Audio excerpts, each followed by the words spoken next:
We're starting to see people want to delay their retirement because of some of the fears that they have related to the market, to the economy, or because of the drop in their account values, or really any of the other things that are happening in the world right now. And when we talk a little bit more about it, most of the time they say it feels like we should do something, or it feels like having one more year or a few more years of income could really make a difference to the retirement plan. Now, feelings are good and we've got to be aware of them, but in this video, I'm going to show you some tangible results and really show you an exact example of what it looks like if we were to work an extra year or even 2 or 3 more years, and what sort of impact that has on a retirement plan. At our retirement planning firm, we help a lot of retirees and pre-retirees, so we definitely understand that concern or the feeling around maybe working a little bit longer to help increase the likelihood of success. Because after all, we only get one shot at this retirement thing and we can't get it wrong, or at least we don't want to get it wrong, right? And the stakes feel higher now. You've seen that simple drawing that I may have showed you before on how when we get closer to retirement, that the feelings or the emotions around really the stress level when we get closer tends to increase, right? Well, it's not a straight line like that, but really it's kind of gradually. And then not till a little bit after, and then later, what we've seen is that it gets back to a normal level, which is good. So just so you know, it's normal to feel that sort of feeling as you get closer to retirement. Now, we at Streamline, we really live at the intersection between both the feelings and the actual financial decisions. That's where we've seen most of our clients are at, right? We could make a decision that feels good related to money, but it's not always the best financial decision. Now, again, on the reverse, we can make a decision that is the best sound financial decision, but if we're up at night and it's adding extra stress to our life, then it's going to be less likely that we're going to actually stick to the plan. So we live at the intersection of these two spots, and that's where we found the most success with retirement planning. It's kind of like that story of the 3 bears. Of course, we've got to know that one. It's we've got the 3 porridge bowls. Dad's is too hot, mom's, or maybe mom, I'm not sure. Dad's or mom's too hot, but there's one right in the middle that's just right. There's a sweet spot that works for retirement plan. So let's start thinking about the actual plan now, and examples and some ideas around what does it actually look like if we do 1 to 3 more years or more of work and income. And I'm going to share really what the most valuable piece of advice I've heard as it relates to retirement planning. So I want to pass that on to you as well at the end of this video. And as I'm pulling up this plan, let me make sure I get everything just right here on the computer. And really that quote I keep getting reminded of is the Dwight Eisenhower quote of plans are useless, but planning is indispensable.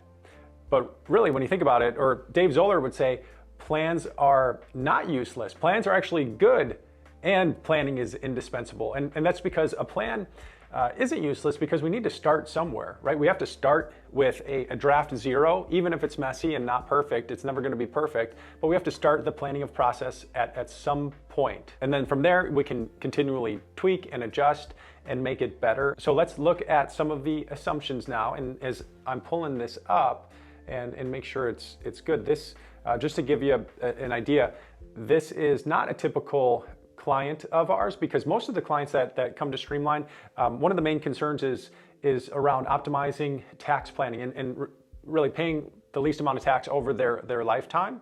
And we found that we can bring the most value to people with net worths between 2 and 10 million, because that's where we can really start to add and see some big changes to retirement plans.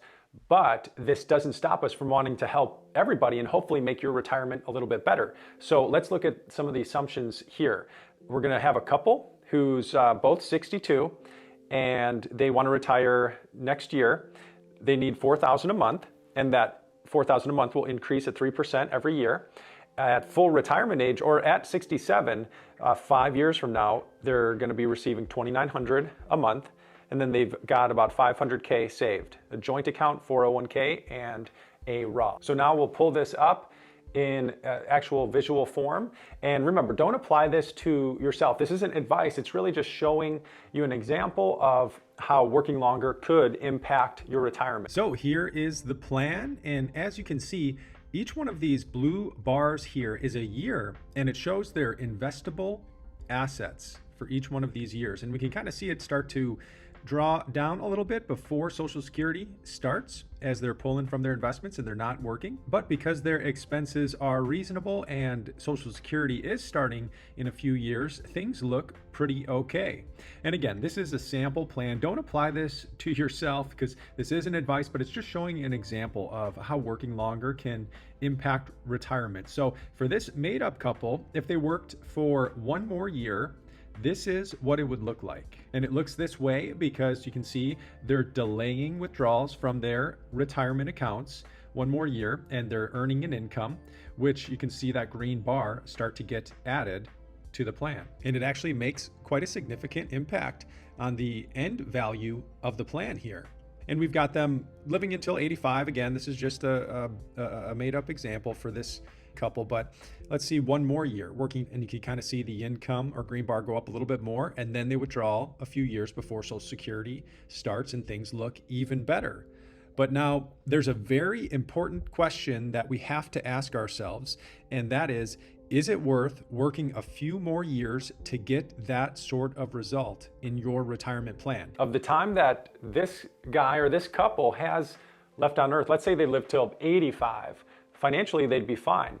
But if they were to work an extra, we looked at 2 years, but if they worked for an extra 3 years, that's about 15% of their life, of their remaining life.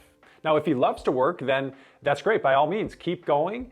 But if there are other important things in his life that's maybe he's not able to maximize or do because of work, then it might not be worth it. But the important thing here is looking to see what the results are before you make the decision, right? And then you can kind of quantify, okay, what does this mean financially? What does it mean emotionally or spiritually for you? You know, as we're thinking about time and money, I always think about the busy Wall Street guy walking down the street saying, time is money, time is money. But in reality, that guy is wrong because time is infinitely more valuable than money. And I'll give you the proof. Before I do, if this is helpful so far, please click the like button and then share this video with someone who might find it helpful as well. So now back to that point, I heard someone say this recently, this example of explaining why time is infinitely more valuable than money. If I had $1 million and I offered it to you, would you take it? No strings attached. Well, yes, you probably would take it. But what if I said the only string attached is your life has to end today if you took that $1 million? Would you take the $1 million then? I hope that you wouldn't, because you know that your time here on earth is much more valuable than increase of money in a bank account, right? Time is more valuable than money. Let's just make sure that we're spending it on the things that truly matter. And just to give you an idea of some of the things that truly matter that sometimes we'll look at with our clients to make sure that we're really maximizing this time that we have. Here's an example of the 5 F's that maybe you've seen. And we want to make sure that we've got these really in our life and that we're at least paying attention to them and aware of them, right? We've got family, and then we've got fitness, that's health, and also that, you know, mental health up here with fitness, friends, and then faith, and then the last one is finances, which we're talking about today. And if you're like me, then you might add an extra one in there, which is fun. So I went a little bit off topic, I guess, today, but what I shared with you is really one of the most valuable things that we see when people are planning for retirement and living in retirement. And it's really, again, we talk about the financial stuff and the non-financial stuff. But there is something that I didn't get to talk about yet, but bringing it up now, I think it might kind of end on a sour note or maybe a down tone, and I don't want to do that to you today. So I want to think about what I'm going to say next and then record another video and then share that with you next week. So look for that next week's video and subscribe if you haven't already so that you don't miss it. It's going to be another valuable piece of advice related to your retirement. So I hope that was helpful. If it was, please like and share this video with somebody else that you might care about. And thanks in advance for doing that. And then I'll see you in the next video.